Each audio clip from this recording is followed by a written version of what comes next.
আমার চোখ দুইটা দেখে মনে হচ্ছে না যে রাত্রে আমি অনেক কান্না করছি, যার জন্য আমার চোখ দুইটা ফুলে আছে। আসসালামু আলাইকুম, সবার কী অবস্থা, কেমন আছেন? আমি আলহামদুলিল্লাহ। তো আমার আজকের ভিডিওটাকে কোন জায়গা থেকে দেখতেছেন অবশ্যই কমেন্ট করে কিন্তু জানাবেন। আর আমার পেজে যদি আপনারা নতুন হয়ে থাকেন তাহলে অবশ্যই পেজটি ফলো করে পাশে থাকবেন। ধন্যবাদ। আর আজকে ঘুম থেকে উঠেই দেখি নাস্তা করার মতন কিছু নেই। এই বিধ্বস্ত একটা ফুলা ফুলা চেহারা নিয়ে আয়নার সামনে চলে আসলাম যে বোরকা পরি, হিজাব পরি, রেডি হচ্ছি, বাইরে যাব বাজার করার জন্য। এই ব্যাচেলার মানুষ, বাজার করতে হয়, খুব প্যারা একটা কাজ, যেটা কিনা ভাল লাগে না। আর ভাবতেছিলাম আজকে বাজারে না গেলে হয় না, কিন্তু না, হচ্ছে না, বাজারে আমাকে যেতেই হবে। কারণ বাজার সদাই আমার কাছে কিচ্ছু নাই, কিচ্ছু বলতে কিচ্ছুই নেই, সব কিছু শেষ হয়ে গেছে।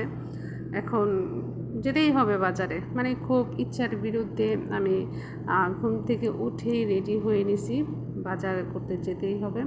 আর এদিকে চোখ দুইটা ফুলে আছে, মানে চোখ দুইটা ব্যথাও করতেছে। কেন চোখ দুইটা ফুলে আছে, ব্যথা করতেছে, সঠিক বুঝতে পারতেছি না। তো এই দিক দিকে আমি রেডি হয়ে গেছি আর মাস্কটাও পরে নিচ্ছি। আর এই মাস্কটা এইভাবে পরতে আমার যা একটা আরাম লাগে, মানে পিন দিয়ে পরার চেয়ে পিছনে যে ক্লিপটা থাকে এই ক্লিপ দিয়ে পরতে খুবই ভালো লাগে।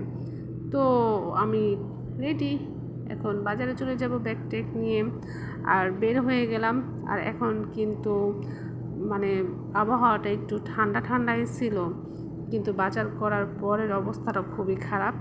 আর বাজারে প্রথম দোকানে সেই ডিমটা চোখে পড়লো। মামাকে বললাম, মামা আমাকে ডিম দেন, কিন্তু বড় বড় দেখে দিবেন। মামা আমাকে বললো যে ঠিক আছে, তুমি বেছে বেছে নাও, তোমার যেটা ভালো বড় মনে হবে বড় বড় ওইটাই তুমি নিয়ে নাও। না, আমি বেছে বেছে নিচ্ছিলাম।